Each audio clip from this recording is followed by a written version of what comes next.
El día de hoy, nosotros, Simón y Elena, hemos tomado la decisión de enfrentarnos contra un reto considerable, de tal forma que, para el diseño de una valla publicitaria estructuralmente segura, tuvimos que superar el miedo de repetir la historia de los anteriores ingenieros. Por lo tanto, y en consecuencia, el margen de error en el diseño es algo imperdonable y podría llegar a cobrar la vida de otra familia nuevamente. Por esta razón, nos pusimos en la tarea de trabajar en un diseño que cumpliera las condiciones necesarias y a partir de estas evitar la falla, diseñando entonces una estructura resistente, capaz de soportar cualquier condición climática y que cumple con los más altos estándares de seguridad. El tamaño máximo del panel publicitario será el factor que permita poder calcular la falla, tanto en su base como en su altura. Asimismo, en nuestro diseño no solo se buscó un buen resultado, sino que también se investigaron las propiedades mecánicas de los posibles materiales implementados. Del mismo modo, el valor de estos en el mercado y la densidad de los mismos, para lograr así un mejor resultado y optimización del uso de los recursos.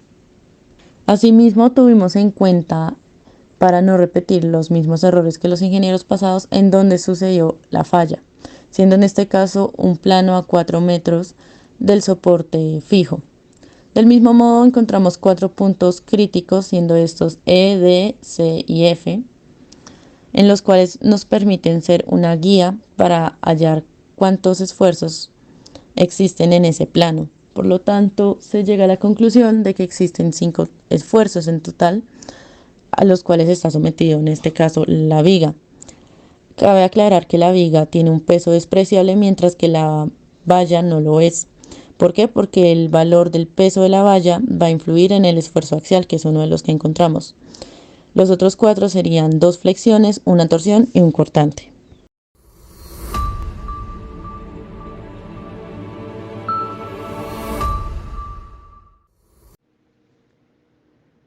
Se sabe que la densidad del aire es de aproximadamente 1.29 kilogramos sobre metro cúbico.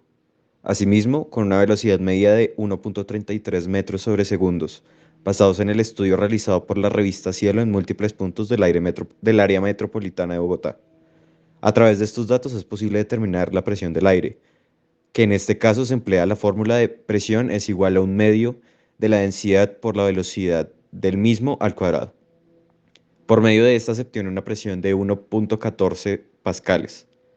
Si se tiene una longitud de 3.6 metros, se puede obtener el área de contacto de la valla publicitaria con el aire, teniendo en cuenta que la altura es la mitad de la longitud. Se obtiene un área de 6.48 metros cuadrados.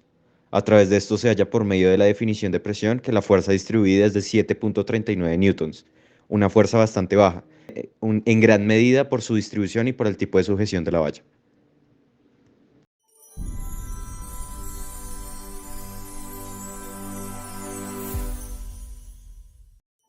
Con el ejemplo anterior nos damos cuenta entonces que el valor de L es supremamente relevante para evitar la falla. Es entonces que a partir de la presión podemos hallar dos incógnitas supremamente relevantes para el cálculo de los esfuerzos. La primera es la equivalencia de la fuerza. Por lo tanto, si se sabe que la presión es la fuerza sobre el área, en este caso de la viga, entonces la fuerza será el producto de la presión por el área, en términos de L. Asimismo, para calcular el peso de la viga, es importante aclarar que el volumen quedará en términos de L. Como ya conocemos la profundidad de la viga, es posible calcularlo de tal forma que sea área por profundidad. Y asimismo, para poder saber el peso necesitamos conocer la masa. Sin embargo, como la masa no la conocemos, podemos guiarnos con la densidad del material de la viga. Por lo tanto, la masa va a ser el producto de la densidad por el volumen que ya hemos hallado. Y asimismo, esta masa va a estar multiplicada por 9,81, que es la gravedad. Finalmente, es posible calcular tanto el torque como el momento. De esta forma nos podemos orientar para entonces hallar tanto flexión, cortante, torsión y axial, de forma tal que se puedan registrar de manera ordenada en unas tablas de Excel y que todo quede tanto en términos de L como en términos de la densidad del material seleccionado. Dicho material seleccionado en este caso fue un AISI 6061, cuya densidad es bastante pequeña, de 2.700 kilogramos sobre metro cúbico. La razón por la cual se seleccionó este es porque, dado que su densidad es pequeña, el valor de W será pequeño y por lo tanto el esfuerzo axial será de la misma magnitud. Finalmente repetiremos el proceso para cada punto y recopilaremos la información en una tabla de manera ordenada, de forma tal que sea fácil identificar si existe combinación de esfuerzos. En este caso existió en el punto D y en el E. Posteriormente a esto haremos el cálculo de la teoría de falla tanto para MSS como para von Mises. de forma tal que colocaremos un condicional que nos indique si existe o no existe una falla en términos de la L.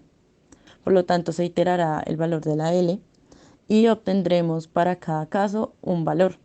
Por lo tanto, y en pro de no repetir una tragedia, tomamos la decisión de trabajar un diseño conservador, en el que garantizamos que no hubiese falla en ninguno de los puntos críticos. Así que para finalizar, en el caso de la viga tomamos la decisión de hacer nuevamente un cambio de material, buscando uno que fuera bastante económico, cuyas propiedades cumplieran los requisitos y de paso, cuyo esfuerzo último permitiese que no existiese falla. Por lo cual en la viga nosotros seleccionamos una 0,1020 que permite que el valor máximo de la L para que no existiese falla ni en von Mises ni en MSS sea un máximo de 50 metros.